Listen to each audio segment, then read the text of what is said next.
Tonight, somehow he is a third option to Pat Bev and De'Anthony Melton. And quite frankly, if he would just played like a decent third option, they'd probably win that game. Starts the game 5 for 7 from the field, makes just one of his final 9 shots. A lot of them weren't even close. A lot of them were blocked, quite frankly. Started to see indecisive Toby a lot there down a stretch, some really bad turnovers, really bad decisions.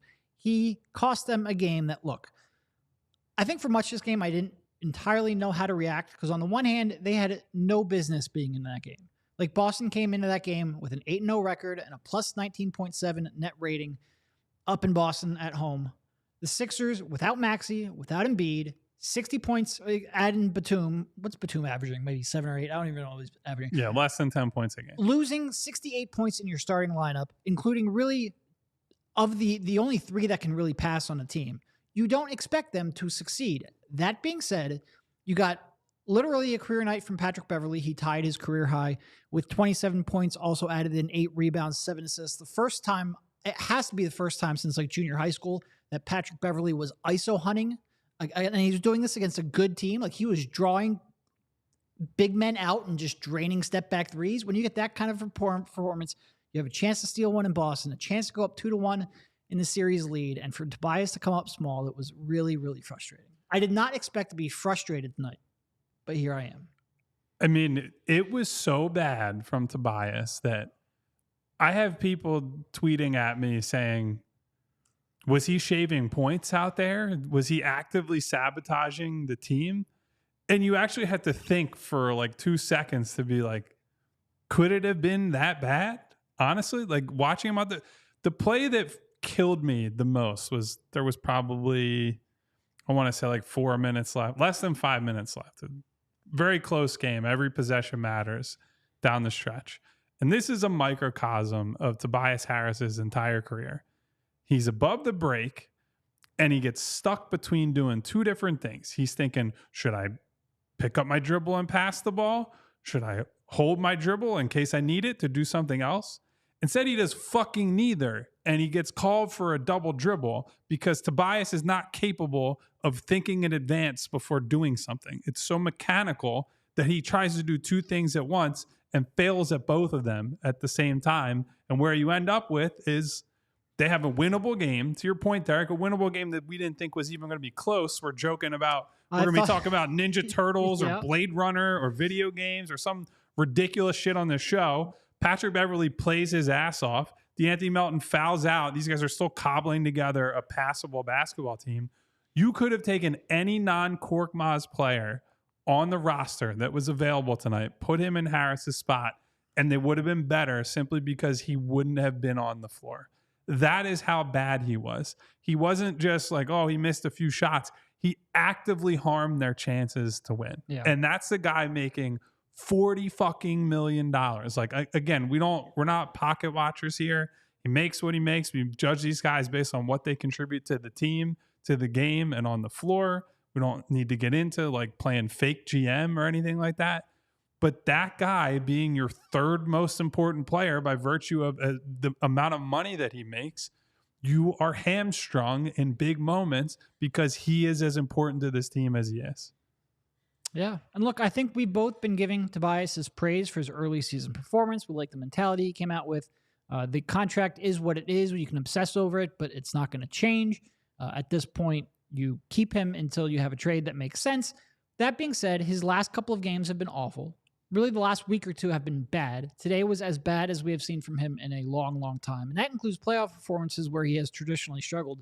This was as bad as you will see him play. And it's not even like, yeah, Boston's a great defensive team, and they make it tough. But so many of these mistakes were self-inflicted. So many of these, like when he got double blocked by Horford there, he was a pump fake away from making an easy layup. And that was one of the few times in Tobias' career I've ever gone, he's probably trying to be a little too aggressive. He just seemed like he was in his head and didn't know how to attack. And then you had that real bad hesitation turnover where he got called for the travel because, again, he's indecisive about everything right now. And we've said this so many times.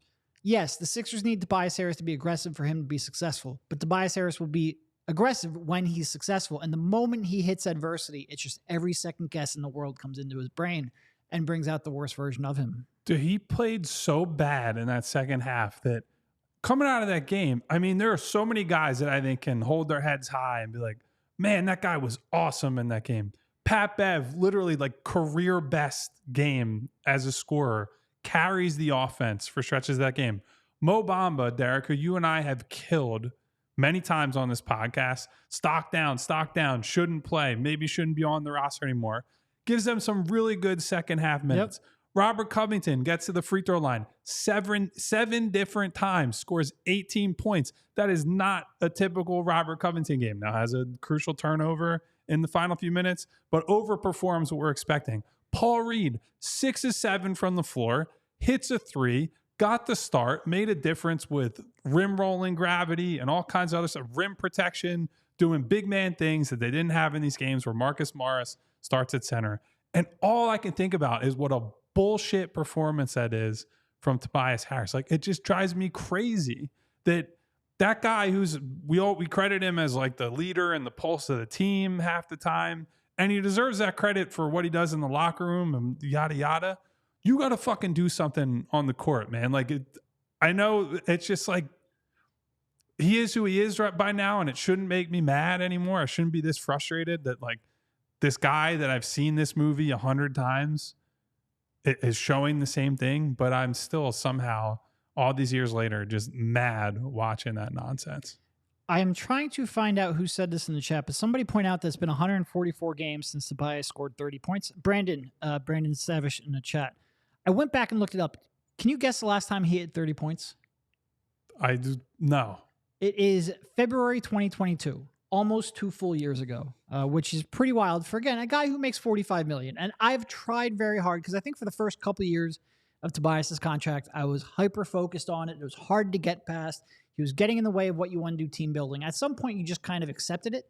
And you look at it now and, all right, at least it's an expiring deal. You can use it as salary matching. It's just not hindering you like it was. It actually is an asset because of that salary matching. But for a guy making that much money, and look, he's been playing alongside, he was a fourth option for a bunch last year. I know that. But man, when you need him to step up in some of these moments, he just needs to step up, and he just couldn't. And scoring is his thing. Like, he's worked himself into being a passable defender, at times good, in the playoffs usually very good, or at least above average.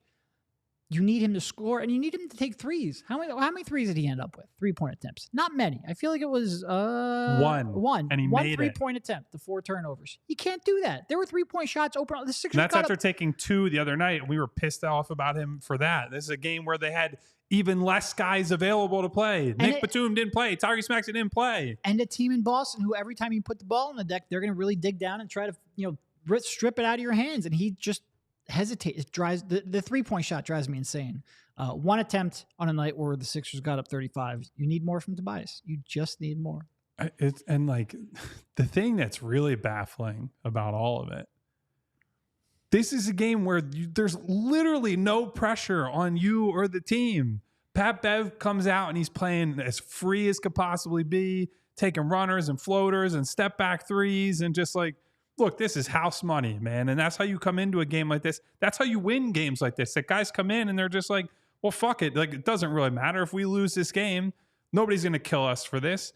And yet you and I have now spent the first 8 minutes of this show killing this guy because he melted down in a game where there were no real stakes or pressure on these guys to perform. He still came up small. I think that's what irritates me more than anything. Just go out there and play like there's nothing to lose, man, because there wasn't. And now I'm still mad anyway. Pat Bev was literally drawing switches on Luke Cornett so he could drain step back threes in his face. You just needed Tobias to be decent, and he was nowhere near it. He was nowhere. What was frustrating was I felt like he came out and he was good to start. Like, he was taking the ball to the rack. He was finishing strong, and it just all flipped after halftime, and it was just one of the worst performances. And Tobias has been frustrating at times. Good at times. He's a real up and down player. But man, this was one of the worst halves we've almost ever seen from him. I don't even feel bad. It's like, at a certain point, I think it's overkill to keep going in and in and in and in on one guy. But he's the single reason that they lost that game. I don't think there's any. I mean, if you want to try to say Furkan's 14 minutes or whatever were so bad. The other place I would go to are the refs. Like the officials were terrible. Them not winning that challenge when Pat Bev got hit in the groin, like that should have been a flagrant one. That's an automatic flagrant one when you get hit there. We saw that with Harden last year. Even on Harden had a push off, an offensive foul that got called for a flagrant one in the playoffs. For that to not be overturned and be made into a 4-point play for the Celtics, that was huge. That could cost them the game. If it wasn't for Tobias, we'd probably be talking about the refs a little bit more here. But yeah, he was, look, and I probably don't get mad at this point because I don't think Tobias isn't, like, the only time I really get truly angry, like physically angry, is when the effort isn't there. And I don't think that's Tobias's problem, but he's just so far in his head right now. It's just maddening. Just a classic overthinker, as somebody who also overthinks in his own life from time to time. Is. He's an overthink. But yeah, I mean, the officials were atrocious. Maybe not as bad as Tobias Harris was, but I mean, just crazy bad from. I'm sorry.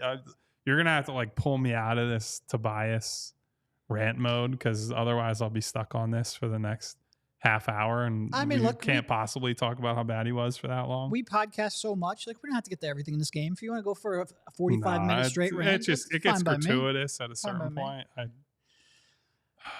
It's like I said, on the one hand, coming in, they're playing with house money. It's hard for me to get mad at this loss. Mad at the Tobias performance, sure. But getting mad at the loss wasn't something I expected at any point coming into today's game. Even if Maxey would have played, it would have been hard to beat this team without Joel. With Maxey and Embiid out, it was almost impossible, but they were in a position to do the impossible thanks to a career night from a bunch of people. It's unexpectedly frustrated is not where I expected to be. Do they win that game with Dorian Finney-Smith and Tobias Harris's plays? Nope. We're not doing that. We're not? Why not? Because we'll do that in February.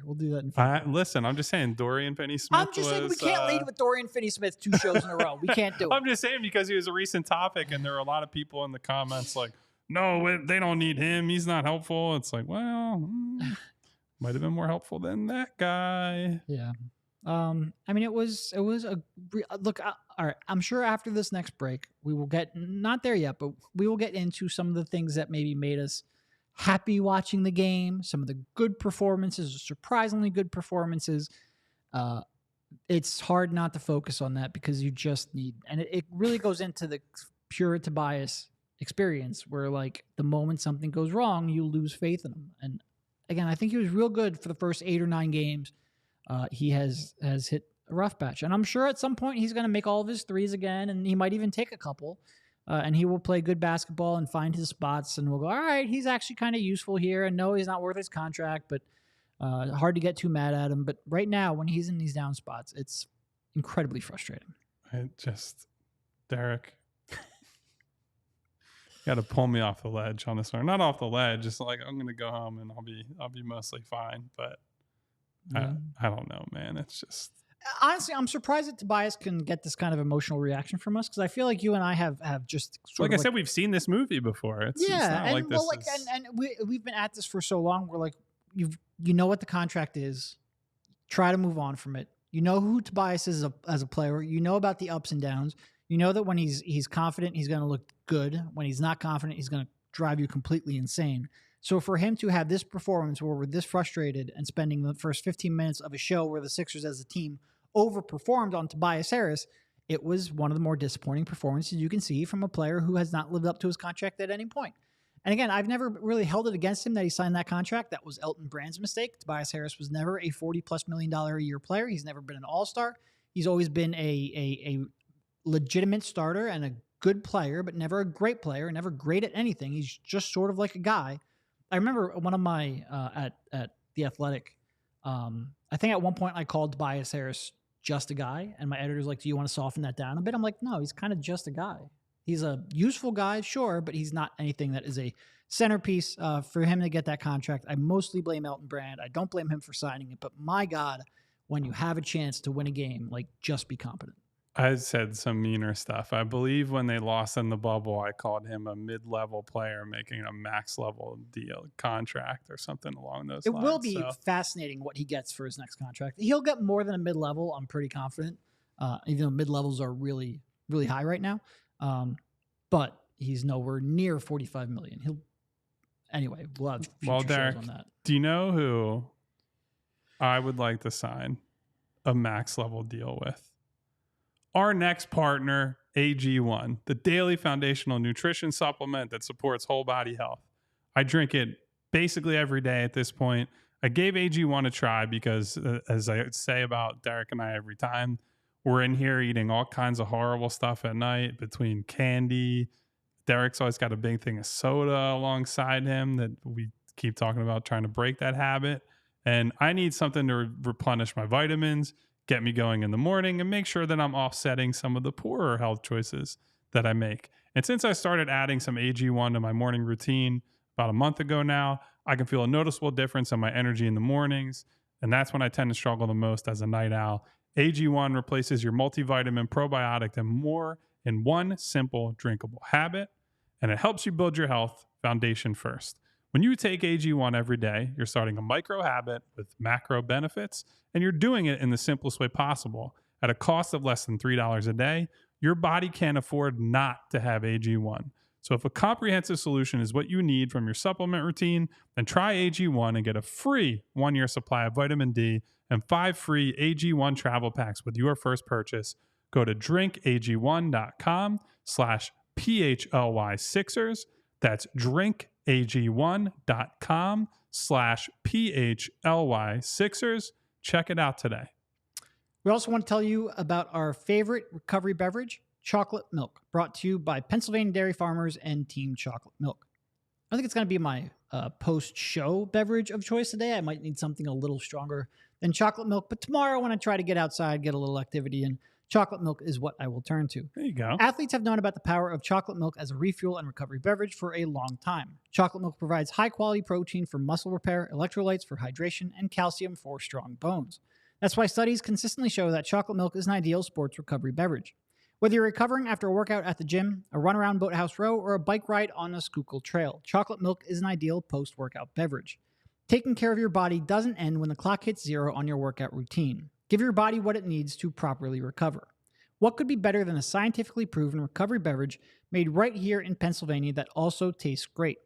Learn more about how chocolate milk can help you refuel and recover after your next workout by visiting teamchocolatemilk.com. There you go, buddy. Look, do you want to get back on the positive side for a little bit and palate cleanse after I just completely lost my mind there for about 15 minutes? Yeah, sure. Let's do it. Do you want to start off with Melton or Bev?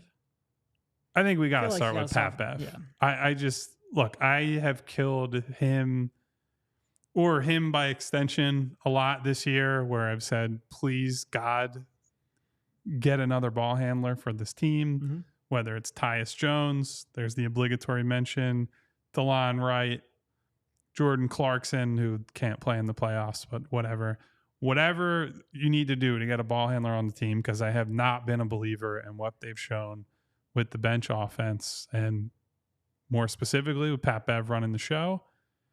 And he did a damn good job running that team tonight. Deserves a lot of credit for it. Like, look, shot the heck out of the ball, which always helps. I'm not expecting him to make multiple step back threes a game.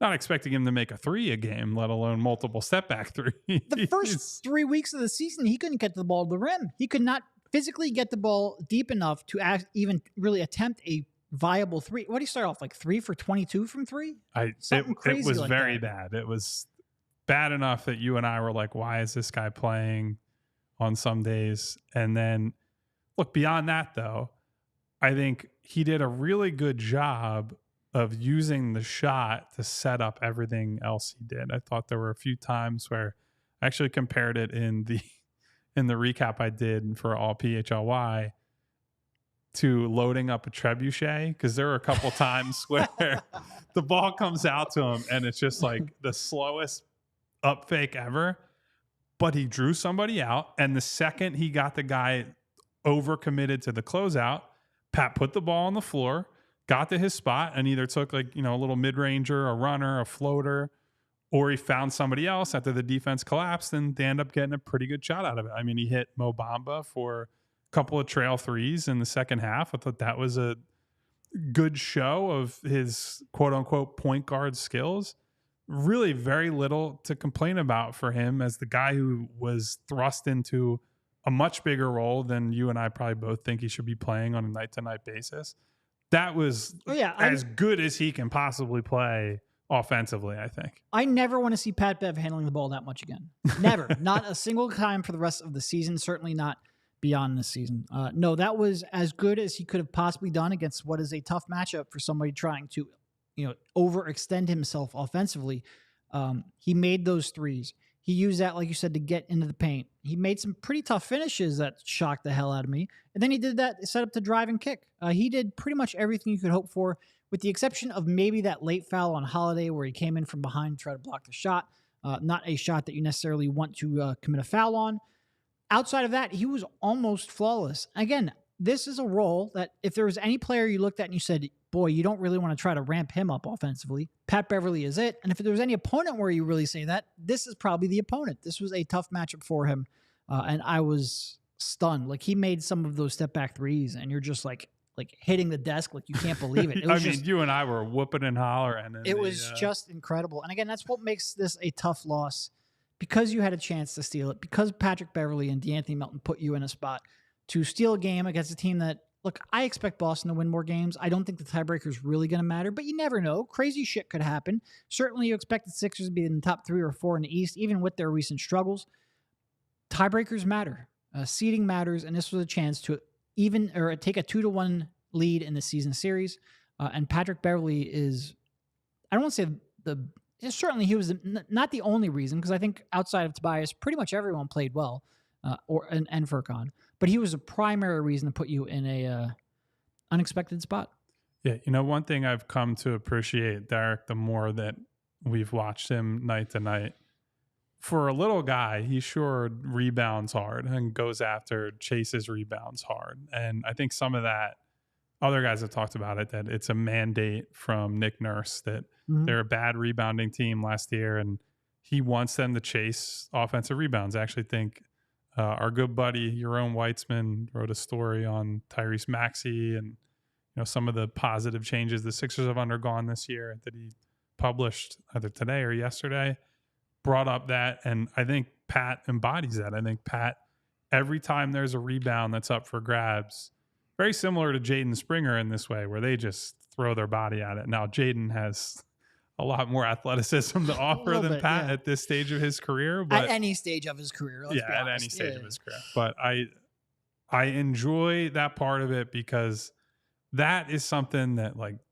every guy controls their destiny on those type of plays to some extent, right? Like, you can't say every guy is going to be a great rebounder, but every guy can give themselves a chance to get rebounds. And I would say he gives himself a chance on 99% of rebounds that he could get in the mix for. So on top of, the playmaking he did, the shot making that he offered, that's something he brings every single night. Showed up tonight. I think he had 8 rebounds, including 2 offensive rebounds. And it's not going to be the primary driver of value for him, but it's something that's nice that will help him. If he has a bad shooting night, if he's not floor general Pat Bev on a given night, that, he can still provide a little bit of value in that way. Yeah. And it becomes a little easier to slot him into a role when the shot's falling. Because like you said, you want another ball handler, whether that's for the backup units or maybe another starter who can then shift to the backup units and run some offense. You need more creation. You need more ball handling. Patrick Beverley has to be able to make a shot. And I think I've been pleasantly surprised by his defense. The shot over the last 4 or 5 games is coming around. And if that continues to maintain, then it's a lot easier to slot him in there. I don't know what was wrong with him to start the year. Like I said, he just didn't look like he had the legs to get to the rim. Started off 3 for 22. But if this is more of what you can expect out of him, then I am more bullish on the Patrick Beverley experience than I expected to be. And I'm trying not to get caught up in, again, what was legitimately a career night, even though I think this was like his 612th game in the NBA. Because he spent the first couple of years playing overseas. But a career night from Patrick Beverley, tied his career high. Certainly when you add in what he did as a distributor, a role he's usually not asked to fulfill. Probably the best game of his career. trying not to get caught up in a moment, but I am certainly gaining more confidence in him. Yeah. And we do have a super chat from our buddy Ash Monroe. Thank you as always. Ash says, guys, the Celtics are not world beaters. Fully healthy Sixers with 1 or 2 additions going to have a great chance to beat this Celtics team in the playoffs. What's your snap take on that? My snap take is, let's see. Like, I think especially with the Celtics, there's maybe no team that could look more like different at the end of the year than they do now. I think they are all still sort of learning how to play alongside each other. Right now, their offense, I think I said this in the last pod, their offense coming in was like the 8th ranked offense in the league, which is okay, but I think I expect them to be better. Jaylen Brown specifically doesn't look like he's fully comfortable yet in his new role, or at least with his less frequent touches, and getting all of them, with 2 major additions to their offensive system in Porzingis and in Holiday, and then getting Brown to mix in with that, and even just becoming better defensively and communicating better and figuring out what to switch, what not to switch, where they can be aggressive, where they want to stick on shooters. I think that is a team that's going to get better throughout the course of the year. And I also think that's a team that in the buyout market, when we get to late February, could be active there. Well, if the buyout market really exists anymore with the new CBA changes. But I think that's a team where if there are veterans, they could end up going there. Depth is always something you can get. Their top 6 is real good when healthy. We haven't seen them with their full time. Obviously, Sixers fans, like Sixers were losing a little more talent than the Celtics at this one, but we haven't really seen very many instances between these two teams where both teams have been fully healthy. I would not read too much into early season successes or failures against this team. I think the second half of the season will be more telling. Yeah, and also, as much as we give the Sixers credit for what they did tonight and how they showed up without their 2 best players, Boston is a team that tends to play down to their competition. They are talented enough to get away with it more than the old lethargic Sixers used to, when it was, Jimmy, Ben, and Joel just farting their way through a game against the Orlando Magic, or the old Orlando Magic, I should say.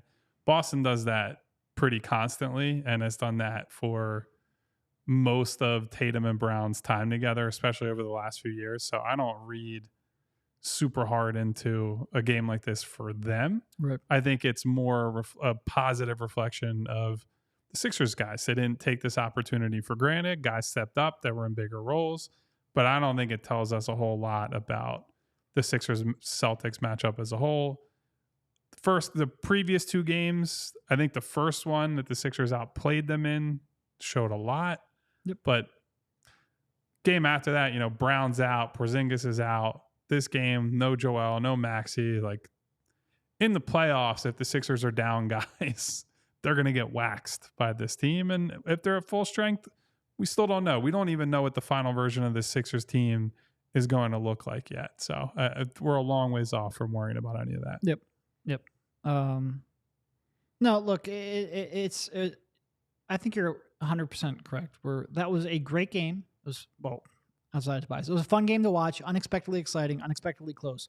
I don't think you can read too much into it. And I think if the Celtics, if they have Porzingis and if they're going up against the Sixers, I don't want to say that it was a letdown game, but you just have you're locked in a little differently when I think you can take it for granted when Embiid and Maxey are out of the lineup. And certainly with the way the Celtics played in the first half, with all the turnovers, and that was actually, I thought, a real key. The first half, the Sixers forced a lot of turnovers and didn't really capitalize on them. They left points on the board. And on a night where they were making a lot of threes and doing things to overcome the talent deficit, leaving the points on the board in transition, I think really ended up hurting them.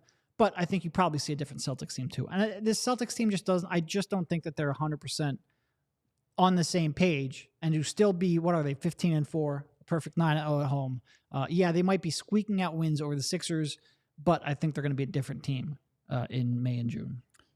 Yeah, there are a few questions that have popped up, Derek, about why we think Jaden Springer got a DNP tonight. I do know he was coming off the illness, which I believe was the same thing that's now impacting Joel and Tyrese Maxey. Patrick Beverley started, right? I think he's Agent Zero on this one. Is that true? Yeah, I'm not exactly sure who it might be different strains. Like, you don't really know, but yeah. Yeah, but judging by Joel being knocked out of a couple games, Tyrese being declared a 60-40 chance to play tonight and then being scratched right before the game. It seems like this, whatever they're dealing with, this bug is knocking guys on their ass pretty hard. So even though Jaden was technically available to play, I'd imagine Nurse was probably a little reluctant to throw him in there after that, though I certainly would have liked to see him over whatever the hell that Furkan Korkmaz performance was. Yeah. My boy Furk. It is tough when you're a shooter to come in after not playing, get spot minutes, be thrown right in against a tough team. He was not good. Definitely before Tobias melted down, I think he was the one drawing most of your ire. He was really the only one who played poorly in the first half, so you get it. But yeah, tough spot for the Corkster. No, Beverly didn't miss any games. He couldn't have been the one with the shoe. Yeah, I don't know where you were going with that. You know who doesn't put us in a tough spot ever, though, who's that? Derek?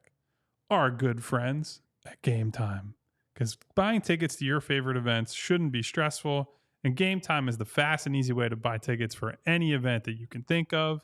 And guys, I also know the holidays are coming up. Maybe some of you are working on some, it's not quite last minute gift ideas quite yet, but we're into the month of December. We're past Black Friday. So as you get closer and closer, you might need to, might be a stocking stuffer. It could be a big time present, an awesome concert, a game that you've really wanted to take your significant other, your mom, your dad, a friend to. Game Time is the place to go if you want to pull off a great gift at the last minute. You can get images of your seat before you buy, so you know exactly what to expect when you arrive. Buy tickets in a matter of seconds, 2 taps and you're set. And tickets are sent directly to your phone, so you never have to dig through your email. And there are exclusive flash deals on tickets for football, basketball, baseball, concerts, comedy, theater, and more right up to the event, the moments, hours, minutes before the event. So it makes it really easy for you guys to get the tickets you want at the price that you want as well. So snag the tickets without the stress with Game Time. Download the Game Time app, create an account, and use code PHLY for $20 off your first purchase. Terms apply. Again, create an account, redeem code PHLY for $20 off. Download Game Time today. Last minute tickets, lowest price, guaranteed. Do we want to just actually discuss the refs now that I'm not in, Tobias brain fog? Sure. Take some of that anger and direct it at the pinstripes.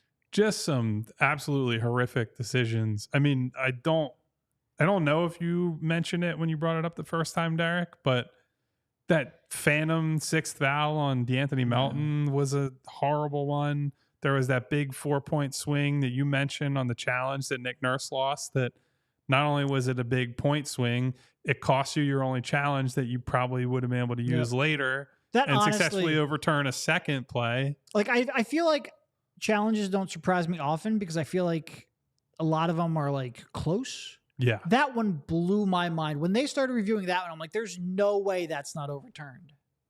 Stunned. Absolutely stunned. It was a horrible, horrible call. See, and that kind of made me feel for Jason Tatum a little bit as well, to call the flagrant on him. Someone just clipped just that one part. Listen, Kyle Neubeck feels for Jason Tatum. To call a flagrant and then tack a guy is I don't know, man. No, it's a little... I don't even really know what was the explanation on that flagrant that they gave. Well, on Tatum's? Yeah. I think it was an unnecessary act. Yeah, I don't. Sometimes. At least I understand that a little bit. You get hit in the face, sure. Yeah. And I think they called him on the kick too. Okay, so maybe it was a combination of factors. I can tell you the foul that they didn't get the overturn on was an absolute disgrace. Melton's 6th foul, absolute disgrace. Just a lot of disgraces out on that floor tonight. No, I mean that not overturned call, besides the fact that it gave Boston 4 points, and losing that challenge for the rest of the game, like you mentioned, just devastating. For a close game, that was a real bit. And I'm not a complaint about the refs guy at all. Me either, generally. I think for the most part, they'll be bad against both teams and it'll even out and control what you can control and all that stuff. They were awful tonight. Awful, awful, awful. What do you make of that Melton performance, by the way? Because the stats are pretty ugly. I think second half, he really fell off a cliff after he started really well. But I think it probably undersells the value he provided by being somebody who could dribble, Yeah, which no, they look, sorely missed in the final minutes. his stats are surprisingly inefficient. And I think you're right. After halftime is when it started to look like, all right, when he can do this for a quarter or a half at a time, but you ask him to do it for a full game against good defense, eventually those limitations are going to come up. But the first half, man, he was, again, hitting step backs, coming off of, dribbling off of a screen and hitting a three, driving to the basket. Pretty good finishes for him, a couple. He was real, real good. And at a time when still, what were they down in the first quarter? They were down at 8 at the end of the first quarter. Was it that much? I didn't think it was that Boston bad. made a pretty good late run there at the end. To claw back into the second, he was front and center for much of that. No, I think Patrick Beverley, De'Anthony Melton. You're right. 44-36. I think Melton gave you just about everything you could have asked for in that game, even if the stats ended up looking a little tough. I have no complaints about that. We have another super chat from Frank. So thank you to Frank for that, who asks, could Jeremy Grant be a fit for this team? He could be a fit. The contract is kind of a nightmare. What does he have? Hold on. Although I say that within the parameters of the new CBA and the expected cap jump, I don't even think still, it's $30 million next year, then 32, 34, 36. That's a big contract. And my big concern with Jeremy Grant is always that he wants to do more. He wants to be more of a featured guy. He wants the ball in his hands. He wants to be creating, and that is not his ideal role. Really, over the last 4 years, ever since leaving Denver, he has done more than you would want him to. Is he a good player? Yeah. And the fact that he's now Jeremy Grant shooting 6 threes and making 43% of them. If you were to watch that dude shoot when he came in the league, never in a million years would I have expected this to happen. So certainly when you take his defensive versatility along with his 3-point shooting, he's sort of like OG in that regard. I think some people are going to look at him and say, look, he can do more offensively than OG, and he probably can. I'm not sure you want him doing that much more offensively. I think he's probably doing too much more than he should for bad teams for the last 4 years, and I'm not sure you can get him out of that habit. That combined with the contract makes probably not the one I would go for. And you brought up what I think is the most important thing, Derek, a subject that you and I talk about on this show a lot. I don't think he wants to scale down. I think after he left Denver, all the intel out of people I trust in Denver when he signed, it was with Detroit, right? Is where he went next and signed that pretty sizable contract. All the intel out of Denver was like he was not happy being who he was in the pecking order in Denver. And so he went and got paid a lot of money by the Pistons, got to take basically whatever shots he wanted in Detroit. And then he went to Portland after that.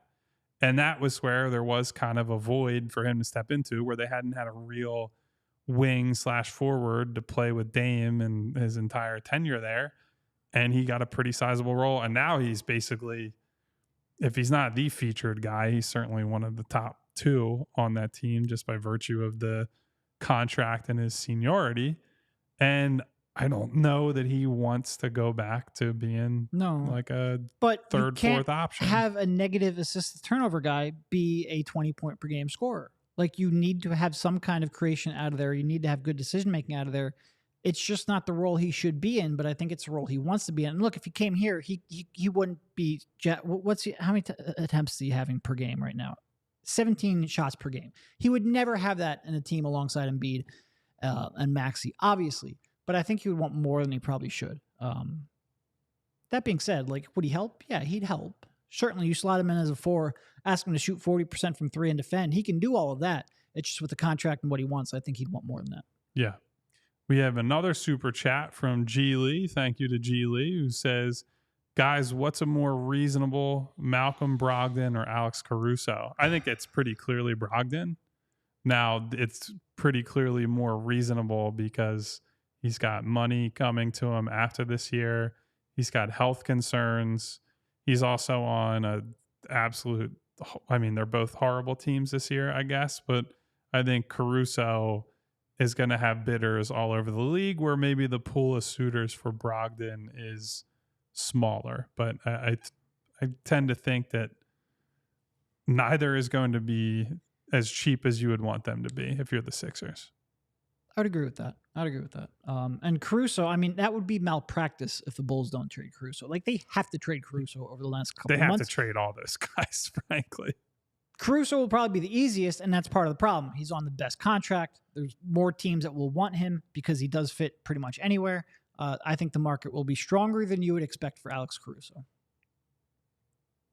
Yeah, and look, Brogdon would be a dice roll, right? I don't think that he certainly makes sense in that sixth man creator type role that we've been mentioning. The good thing about Brogdon too is he can give you some off ball utility. Is a catch and shoot guy. So, if you bring him off the bench and he plays in the Maxey-less minutes from, let's say, 5-minute mark of the first quarter until the end of the first, he can then be in the same group with Maxey alongside him to open second and fourth quarters. And that gives you credible shooting.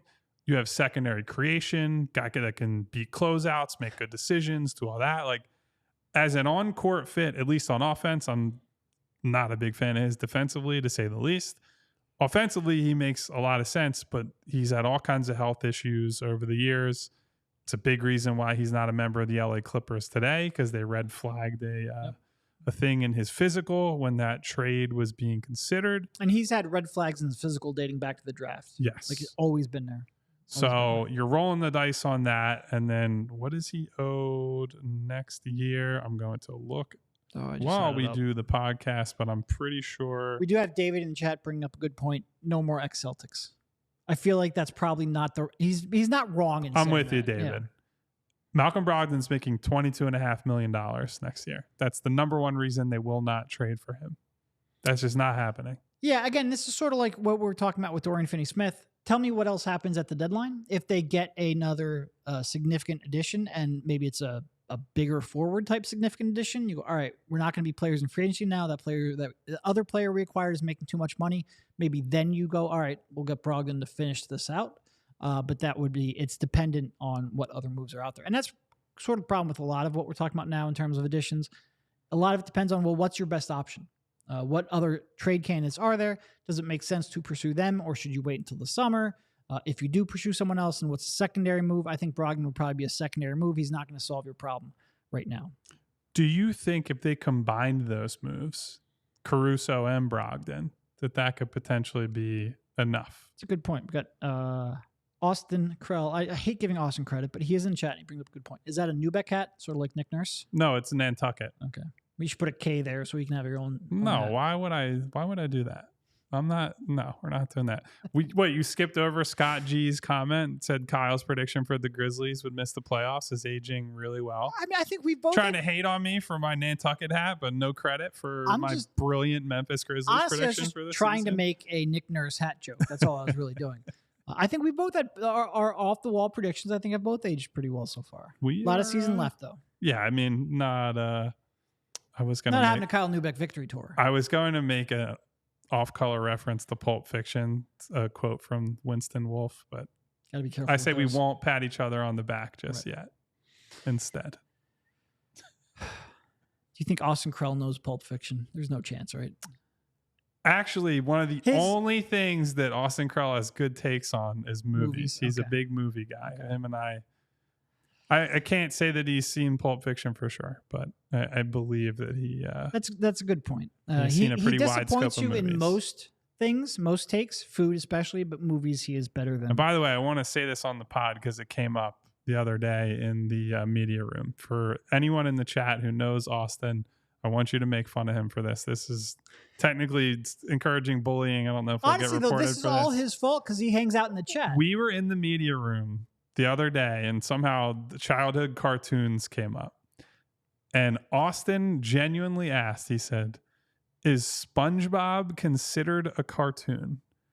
And when we asked him, what the hell else could it be considered? he tried to start defending himself and got humiliated right out of the media room. So, Austin, I love you, buddy, but that was not your finest moment. And he tried to compare something else. He tried to compare me not knowing for a part of my life that people drank soda with spaghetti to that. And I was like, dude, you're not even in the same universe, let alone the same ballpark. Is it a cartoon? What the hell else could it be? It's an animated show, buddy. Is basketball a sport? Coming know. up next after the break. Before that, a quick word from FOCO. FOCO is a leading manufacturer of sports and entertainment merchandise. I love you, Austin. With a product line that includes apparel, accessories, toys, collectibles, novelty items, and more. It's the best officially licensed gear for all sports and fandoms. With it being football and tailgating season, it means that overalls, hoodies, hats, sunglasses, and bags, everything you need for a game, FOCO has. And FOCO has hooked PHLY up and provided awesome pieces for our sets. FOCO always has our back. You said Austin pieces for our sets for a second. Thinking way too much about color right now. FOCO always has our back for Philly sports, and they have yours too. Get the best gear around by using the link in our description. For all non-presale items, use a promo code PHLY10 for 10% off. I do miss when we finally, mercifully, get Devon back. It'll be great to just be at By the way, very, very soon. I know I keep saying it. It'll be great just to be able to spend the entire game at the Wells Fargo Center and no longer miss interactions like that. I have missed that. Very grateful for our job and to get to do this and actually be paid to talk about sports. It's a wild thing. I would like to be at the game again, though. I miss that. What, you mean you enjoy going to basketball games? I do. True story. Crazy. All right. Where would you like to pivot to close this one out? I thought it was a good B-ball Paul game, even though some of those were great shot B-ball. Never tried again. He had a couple of those runners against, ISOs against Al Horford that I'm not sure he pulls off all that often. But quite frankly, his skill level, I think, is going to take a lot of people by surprise. His touch around the rim is consistently good. It seems like he's always sort of fighting an instinct to try to do more than he should. But on a night like tonight, you don't have that many great options. Have at it, Paul. I thought he was real good too. And really the only interior defender, although Bamba had his moments in this game. It's, again, not the highest bar to clear. By far, Mo Bamba's best game in a Sixers uniform. Yeah, bar was on the floor, but that doesn't make the performance any less good. I would say, and what I said in my recap was that it's certainly not vaulting him past Paul Reed in the pecking order, but it at least gives tape that Nurse will look at and say, okay, the next time that Joel misses a game, I can go to Paul and Mo and we don't have to play the Marcus Morris at center lineup. And one of the things I wrote about in my recap tonight, like Morris shot poorly, like wasn't a good game for him, whatever. But Paul playing center and putting Marcus in like a more natural defensive position, it wasn't as bad defensively tonight. Like I thought he made some decent one-on-one isolation defensive plays, like just standing guys up and getting in the way, and not going to throw a Marcus Morris victory parade or anything. That's like 3 victory parade comments in one show. But all I'm saying is they're all deserved, though. I think you can't. That was an incredible moment in Sixers history. Yeah, by having Paul in the game, or later Mo, certainly, you just slot everybody else into their normal spots, and you're not trying to do goofy stuff. Like, look, when Batum is healthy, you want to play Batum with other good defenders in the starting lineup or in backup lineups and play Batum small ball. That interests me because he has had success doing that. He's been at other places and played that role and done all that, and it has worked like gangbusters in short stretches. No more Marcus Morris center minutes. That's all I'm asking for, because Paul can do the job. Paul's been a very credible backup center now for most of this calendar year, I would say, from dating back to whenever he was a regular rotation player in February-ish onward. Couple of tough games to start this season. Otherwise has been, I would say, pretty damn solid as a backup. So give him more minutes, have the team play as they normally would with a big man, and take it from there and figure the rest out. I agree that you can probably hide Morris the easiest at power forward. He's still going to be targeted at times in pick and rolls. His awareness isn't there. His change of direction isn't there. But as a one-on-one defender, that's probably, especially when it's not a one-on-one defender against like Valanciunas, but a one-on-one defender against power forwards is where you can hide him the most. Put him at 5. He offers no rim protection. They're constantly attacking the rim. Like, he just can't do it. Yeah. So I agree with you. If you're going to hide him, it's at the power forward spot. But when the Sixers finally get all of their players back, I just think you have fewer Marcus Morris minutes. I would hope so. And I hope that as Jaden gets healthier, that he plays more. And look, the 3-point shot is going to largely define his season. If he makes shots, I think he gets minutes. If he doesn't, then I don't think Nurse trusts him enough to just give him unlimited rope. But we're going to see. Agreed. What I was not. We really haven't spoken about Cove at all. I thought that was a strong Cove game. His hands in the first half were incredible. It felt like every time Jason Tatum put the ball on the deck, Covington was there to poke it away. A real strong Cove game, and he made his threes. A couple of mistakes here and there. The drive at the end, the most prominent, but he ended up with 18 points, 5 rebounds, 5 steals, and a block, and made 3 of 6 3-pointers. He was just all over the place in the first half defensively. And again, I think one of the key swings of this game, besides that 4-point play against Melton that wasn't overturned, was the fact the Sixers forced a lot of first half turnovers and didn't convert them into points. But I thought Covington was instrumental in giving them a chance to get out in transition, even if it didn't get the impact it should have. Yeah. I mean, look, it was a classic Cove game with a lot of help defense, active hands everywhere. I even thought early on KJ Martin was going to join him in that department. Like, he had some nice stunts toward the middle of the floor to knock balls away, help create turnovers. And then the rest of the game was just like, it's kind of, I remember when we sat down post trade after you finally got to watching a lot of KJ defensive possessions, and you were like, I'm not exactly sure if he knows what he's doing, and that's kind of a problem. And so I think you saw a lot of that in an extended role tonight. And look, he's a guy trying to impress in a small sample, small window of playing time, being thrust now into a bigger role. So not going to kill him completely, but I think you can see he's pretty rough around the edges. I think he has the tools to be a good defender in a league. But I think sometimes sometimes defense gets simplified to athleticism and effort and size. And there's some knowledge and experience and, interpreting the game that goes into it as well. I think he has the tools, and I think he has a motor where he can be a contributor down the line. I sort of expect him to get there someday. He's not currently there. And when you combine that with the fact that he's not a reliable offensive shooter, not a reliable offensive player, not a reliable outside shooter, this is not the team. I don't expect him to enter the rotation and stay in it this year. I think Springer is farther along defensively. And that is I don't think it's even close. Because, I mean, look, you could maybe down the road see what KJ could turn into, I guess, and be similar to Jaden. But Jaden being ahead of him as like he's just a stopper. Like, you can throw him on a guard and he's going to chase that guy over screens, play physical defense, can make plays at the rim. He's like the idealized version of KJ, despite having far fewer NBA reps than KJ. Which and he's almost 2 years younger than KJ too. Yeah. So I feel like that alone makes the case. No, Springer is legitimately like a special perimeter defensive prospect. He just needs to be competent enough offensively to stay on the floor. I actually think at times this year he's been like, he had that rough start. I'm interested to see what he's doing when he comes back, because I thought he was getting better as the season wore on. I hope he stays in the rotation. Yeah.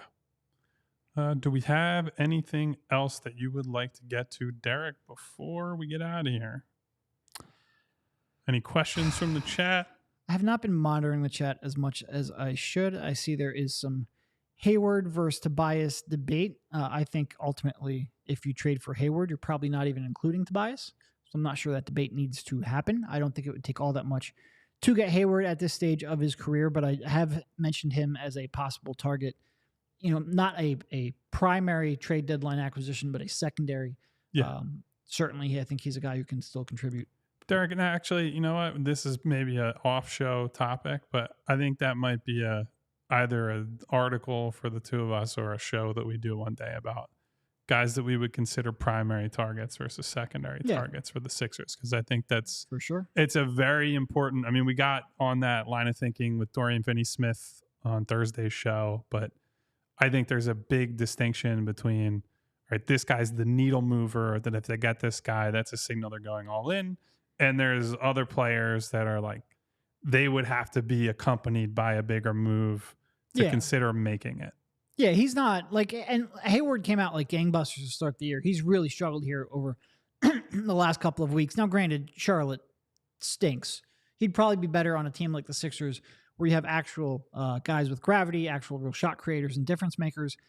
That being said, you're not giving up much of value for him. It's just you're going to add him, bank on the fact that he has some shooting and some playmaking and decision-making that you trust, and hope that he can give you more than you expect, but you're not going to give up assets to do that. Yeah, look, like Hayward is nowhere near his peak, but he gives you some light point forward skills, right? Like a guy who not only can take somebody off the bounce on a closeout, but will make snappy reads off the bounce. And, he might hit a little drop off to Joel, to guys who are cutting, hit the occasional pass over the top on a drive. Like, he can do those sorts of things that gives him value in basically any lineup. Now, I couldn't really tell you what his defensive utility is at this point because I don't spend a whole lot of time watching that Charlotte Hornets team. And he's 34 and was never a great defender anyway. Yeah, so I wouldn't imagine he's giving you much there. But yeah, he's definitely an option.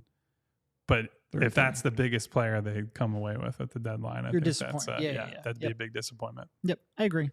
But we have plenty of time before we get to that point. I think for late on a Friday night, I think that's probably about all that I have. Yeah. Well, we did have a very lively chat today. I wanted to shout out, as always, my guy Money Mar, Joaquin, The Village, Troy, Kyle, another Kyle. You got a great name. Kevin, Austin Krell, as loath as I am to give him credit ever. Brandon, Troy again, Aubrey, Ramich, not sure which. I apologize if I butchered her name. Randy, Espy, Phil, Frank, Ash earlier. There was another Frank earlier. I love you guys for showing up for us each and every day. Did you skip over Krell intentionally? I gave him his own individualized shout out. You must have missed it. Thank you guys so much for being with us. If you could, on your way out, hit that subscribe button.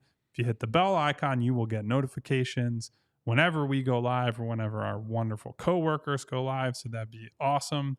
And if you could hit the thumbs up button on the video, that helps us out quite a bit. So until next time, we will see you Monday. You might even see another person in here pretty soon, but not going to give any surprises away yet. I'll talk to you soon, guys.